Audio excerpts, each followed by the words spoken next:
Iran और Israel ये संघर्ष अब एक ऐसे मोड़ पर है जहां से शायद वापसी का कोई रास्ता नहीं है। देखिए, एक तरफ ईरान में एक नए नेता का चुनाव होता है और ठीक उसके बाद एक जबरदस्त सैन्य हमला। तनाव बिल्कुल अपने चरम पर है। तो चलिए इस पूरे उलझे हुए समीकरण को, इसके हर एक पहलू को परत दर परत समझते हैं। तो देखिए, सूत्रों के मुताबिक इस नए दौर की शुरुआत होती है ईरान में एक बहुत बड़े पॉलिटिकल डेवलपमेंट से। मुस्तफ़ा खामेनी को देश का नया सुप्रीम लीडर चुना जाता है। लेकिन असल कहानी तो यहां से शुरू होती है। ये सिर्फ एक राजनीतिक ऐलान नहीं था। इस चुनाव के ठीक साथ साथ एक ऐसी मिलिट्री कार्रवाई हुई जिसने सच में पूरी दुनिया को हिलाकर रख दिया। जी हाँ, ईरान ने अपने नए लीडर के चुनाव का ऐलान एक मिसाइल लॉन्च के साथ किया। ये एक बिल्कुल साफ संकेत था कि आने वाले दिन कितने तनावपूर्ण होने वाले हैं। ये सिर्फ एक मिसाइल नहीं थी, ये एक तरह का ऐलान जंग था।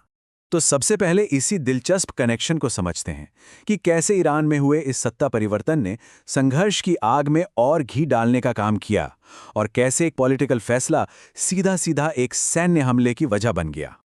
अब आते हैं इस संघर्ष के सबसे बड़े मिलिट्री दावे पर।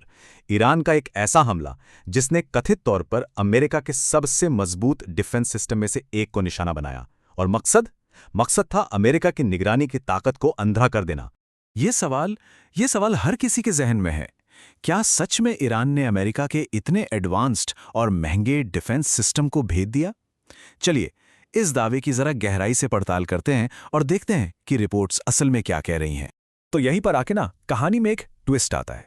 देखिए, जो अफवाहें फैली उनमें कहा गया कि इंटरसेप्टर मिसाइलें तबाह हो गईं, पर ईरान का जो शक्तिशाली इस्लामिक रेवोल्यूशनरी गार्ड्स कॉर्प्स है यानी IRGC और उनका सरकारी मीडिया, उनकी रिपोर्ट कुछ और ही कहती है।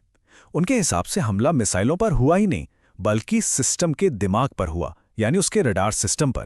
तो आखिर ये ANTPY-2 रडार है क्या चीज? इसको आसान भाषा में थर्ड सिस्टम की आंखें समझ लीजिए। एक इतना पावरफुल रडार जो सैकड़ों मील दूर से ही किसी भी खतरे को पहचान लेता है। मतलब इस रडार को तबाह करने का मतलब है पूरे डिफेंस सिस्टम को ही अंधा बना देना। और इस हमले की कीमत वो वाकई चौंकाने वाली है। रिपोर्ट्स की माने तो जॉर्डन में जिस एक रडार यूनिट को निशाना बनाया गया, सिर्फ उसकी कीमत $300 मिलियन से ज्यादा है। इससे इस हमले के फाइनेंशियल और स्ट्रेटेजिक इंपैक्ट का अंदाजा लगाया जा सकता है। इस एक हमले ने पूरे रीजन का समीकरण बदल के रख दिया है। इसने सिर्फ अमेरिका और उसके सहयोगी देशों के ठिकानों को निगरानी के मामले में कमजोर ही नहीं किया, बल्कि एक्सपर्ट्स का मानना है कि ये ईरान के लिए एक बहुत बड़ी स्ट्रैटेजिक जीत है। मतलब कम खर्च में एक बहुत बड़ा निशाना साध लिया गया। लेकिन इन सब स्ट्रेटेजिक चालों और मिलिट्री दांवपेच के बीच में आम आदमी कहाँ है? चलिए अब जंग के मैदान से जरा उन शहरों का रुख करते हैं जो इस संघर्ष की आग में सीधे सीधे जल रहे हैं। सबसे पहले देखते हैं इजराइल को। तेल अवीव और उसके आसपास के इलाकों से जो खबरें सामने आईं वो बहुत ही ज्यादा चिंताजनक थीं। जरा सोच कर देखिए, शहर में लगातार एयर रेड सायरन की आवाजें गूंज रही हैं, आसमान से मिसाइलें गिर रही हैं। धमाकों के बाद पूरा का पूरा शहर अंधेरे में डूबा हुआ है और कई लोग घायल हैं। रिपोर्ट्स ने कुछ ऐसी ही तस्वीर पेश की। ऐसा लग रहा था जैसे इजराइल का वो मशहूर डिफेंस डूम भी नाकाम हो गया हो। लेकिन तबाही का ये मंजर सिर्फ एक तरफ नहीं था। अब सिक्के का दूसरा पहलू भी देखते हैं। जब इजराइल ने पलटवार किया तो ईरान की राजधानी तेहरान का आसमान भी काले धुएं से भर गया। इजराइल के निशाने पर थे ईरान के बड़े बड़े तेल डिपो। हमलों के बाद तेहरान के ऊपर मीलों तक सिर्फ काला धुआं ही धुआं था।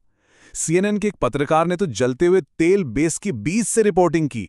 और सबसे हैरान करने वाली बात, रिपोर्ट्स में काली बारिश का जिक्र था, जो तेल की आग से फैले प्रदूषण का नतीजा थी। तो हमने देखा कि कैसे दोनों तरफ के शहर आग की चपेट में हैं।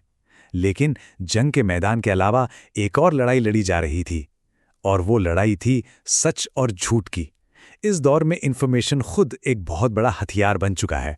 सूत्रों के मुताबिक दोनों ही तरफ से अपने नैरेटिव को मजबूत करने के लिए गलत जानकारी का इस्तेमाल हो रहा है। ईरानी मीडिया पर आरोप लगा कि उसने यूक्रेन युद्ध के पुराने वीडियो को तेल अवीव का बताकर चला दिया। तो वहीं इजरायली न्यूज़ चैनलों पर भी फेक वीडियो फैलाने के आरोप लगे।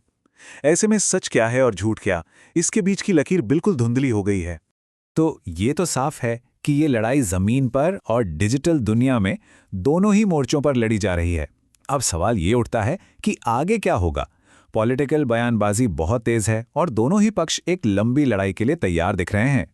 इस तनाव भरे माहौल में बयानबाजी भी अपने चरम पर पहुंच चुकी है।